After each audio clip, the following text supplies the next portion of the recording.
Hi, I'm Dr. Olga Pinkston, a board-certified rheumatologist and the host of the Mind Your Fibro podcast. This podcast is dedicated to fibromyalgia.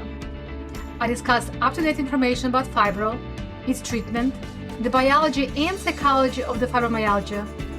I cover the pain science education, the complementary and alternative methods available to you now to improve your symptoms. There are a lot of things that influence development of fibromyalgia, trigger fibro flares, and produce other symptoms like IBS or irritable bowel syndrome, depression, and anxiety, and none of them are your fault. In the Mind Your Fibro podcast, you will learn how and why fibro develops, how chronic pain changes your brain, and most importantly, that you're not alone in the struggle, that fibro is real, and how to not let fibro control your life. This podcast provides information only and does not provide any medical or psychological services or advice. Well, welcome back to the Mind Your Fibro podcast. Today we're going to continue pain science education, and I will discuss how stress affects your pain. Many of my patients tell me that they experience fibro flares when they're under a lot of stress. Now, the last 2 years of the pandemic, I can tell you, I've seen more flares than ever, not only fibromyalgia, but other painful conditions I treat. But not only during the pandemic, I see a pattern of increased stress and flares. For example, at the beginning of school year, I see more flares in teachers. They complain of fibro flaring, rheumatoid arthritis flaring, increase in migraines, tension headaches. I got a call from a patient who was on vacation and flared after nearly missing her flight. I remember an elderly patient who flared her autoimmune condition after riding a roller coaster. She thought she was going to die from a heart attack.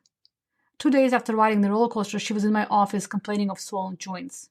She described the distinct fear she experienced, her body feeling paralyzed, chest tightness, heart pounding, dizziness, nausea as she was going up and down the roller coaster. She didn't think she was going to survive. That experience stressed her out both physically and emotionally. Now, I can relate. I hate roller coasters. I rode 2 roller coasters in my life. One was a conscious decision, one was a mistake. The first one, I'd never been on one before, but after a few seconds, I knew it was the last time I rode a roller coaster. The second one was in the Disney World, the Big Thunder Mountain Railroad. Somehow, I thought it was not a roller coaster, but a harmless train. By the time I finished standing in line and saw it was a roller coaster, I felt too embarrassed and too old to turn around and leave. But it was just as stressful as the first ride. I still cannot understand how anybody can find roller coasters entertaining. Now, we all have examples of stress. But what exactly is stress? One of the Merriam-Webster dictionary definitions, stress is a physical, chemical, or emotional factor that causes bodily or mental tension and may be a factor in disease causation. This definition focuses on stress as most of us think of it, the cause of stress. We all can list the stressors in our lives: work, relationships, family, finances, traffic, health, politics, COVID-19 infections, the pandemic. We are surrounded by the experiences that stress us out. But there is another way of looking at stress. Stress is a situation that is difficult to cope with and that creates a reaction in the body: physical, mental, emotional, and behavior. Now, different people cope with circumstances differently and will have different reactions to the similar situation. Think of the variety of ways people react when they're stuck in traffic, or getting fired from a job, or missing a flight, or pandemic. But any trigger of stress can create a unique stress reaction in our body, and it is composed of 4 parts: physical part, mental, emotional, and behavior. The physical or biological reaction is wired in our nervous system. It is the sympathetic nervous system that is responsible for the flight, fight, or freeze response. It activates automatically to protect us from the dangers, to fight or freeze or run away from the attacker, a tiger, for example, in the wilderness. Our body quickly responds by increasing blood pressure, Heart is pounding faster, breathing rate goes up, blood flow is being diverted from the digestive organs to the muscles so we can fight or run away. This is a typical physical response to a stressor. The fight, freeze, or flight response.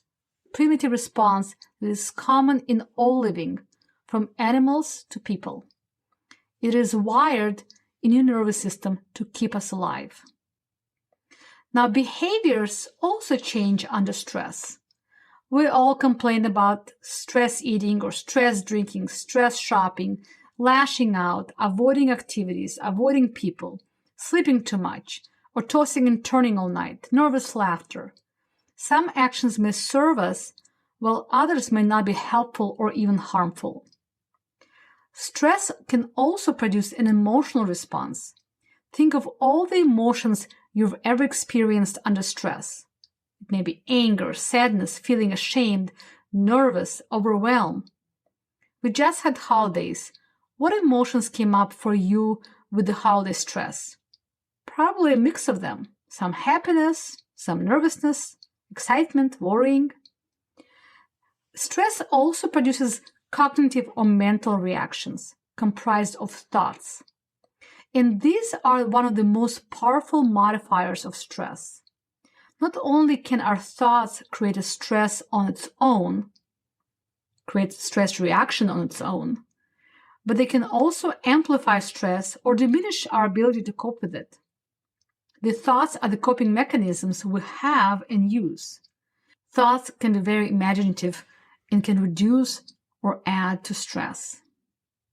Our thoughts produce feelings that create actions or inactions and actually induce some of the emotional and behavior and biological changes our bodies experience under stress. Isn't it fascinating? Our thoughts can create a physiologic or biological change in our body.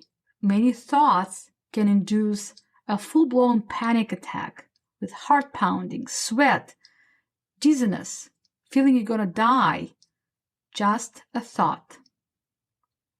Now, I remember nearly missing a flight on vacation with kids. The thoughts of being stuck at the airport with 4 kids, one of them as a baby, at night, no luggage, was terrifying to me. My heart started to pound, mind racing for solutions. Do I rebook? Do I run to the terminal? I started to sweat, feel a bit dizzy. I started to feel irritated, snappy, angry. I felt anxious, afraid. My body was experiencing all the stress reactions a primitive man will experience if he saw a tiger next to him. Except for me, there was no life or death situation. I also want you to look at pain as a major ongoing stressor. Pain produces every type of stress response, biological or physical, emotional, behavior, and mental. Depending if the pain is acute or short-lived, new, like a stubbed toe, fracture, or bee sting, or chronic, recurrent experience over and over, like joint arthritis, back pain, or migraine, fibromyalgia, your body will have a different reaction to it. Pain induces physiologic reactions, high blood pressure, for example, and other biological changes depending on the duration and severity of the pain. Pain also changes behaviors. Crying or being snappy, stress eating, stress drinking alcohol, going to bed, all are coping behaviors that people do when they experience pain. Pain also produces emotional response. People are feeling sad, overwhelmed, frustrated. Pain also causes a lot of thinking. Many will have recurrent thoughts about pain. Here we go again. How long will this last? This is unbearable. Some will ruminate about pain, think extreme thoughts. Is it cancer? Is it infection? Will analyze the pain. So thoughts create feelings, create actions. I will discuss more about think, feel, do cycle later. I want you to start noticing that your pain has a pattern. You think and do certain things when you are in pain. You're likely to have a predictable coping behaviors to get through pain. Now, I want you to take time and journal about your pain experience. How does your body react to pain? How do you behave? What do you think? Feel? Whatever you're experiencing with pain is normal. This is expected, but it may not serve you. What you practice makes it stronger. If you're practicing coping behaviors that do not serve you, they will only become stronger. What you practice makes it stronger. Now, next week, we're going to continue talking about stress and specific connection between stress and your pain, stress and fibromyalgia. Thank you for listening to this podcast. If you enjoyed today's episode, the best thing you can do is to share with someone and leave a review and rating. This helps me support more people just like you move toward better life with fibromyalgia. All you have to do is to go to the platform you're listening on, click the share button or the icon, and just send it to a friend. I so appreciate you taking your time to do so. Make sure you sign up or subscribe to this podcast so you can get the most up-to-date information in the new episodes. Thanks for joining me today, and I will see you next week. And don't forget to mind your fibro. Disclaimer, this podcast provides information only and does not provide any medical or psychological services or advice. None of the content on this podcast prevents, cures, or treats any medical or mental condition.